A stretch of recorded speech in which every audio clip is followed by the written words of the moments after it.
I've kind of looked around the room here and looked for people that um, I felt were kind of compatible with what I feel is important to the horse. And I've kind of made a list, and there's some kind of big name people that might attract more in the audience. But I'm not into smoke and mirrors, and not to put anybody down, but basically I've kind of tried to feel what I solicit who I feel is kind of the cream of the crop and compatible with what I'm doing. April 17th, Bobby Ingersoll. And I'd really like to have Bobby talk about the bridle horse. He's a very traditional bridle horseman. He's trained horses all of his life since he was a teenager. He's been in the horse trading business. And he told me that he's showed like 900 and some horses. And it might be one on 900. He's 82 years old. He's still riding 3 or 4 horses a day. He's just very, very passionate about horses.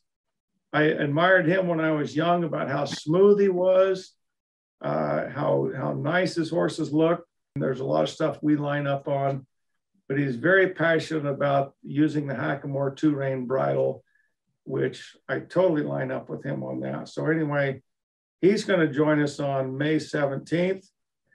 Bryan Neubert on May 31st.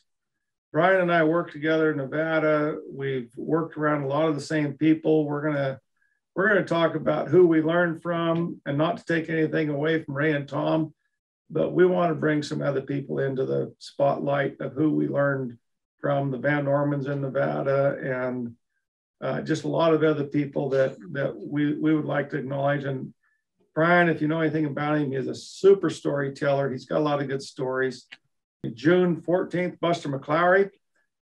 Buster is one of the few guys, along with Bryan and Joe Walters, that I think wore out their fair share of horseshoes to learn horsemanship. They've cowboyed a fair percent of their life before they ever started doing clinics.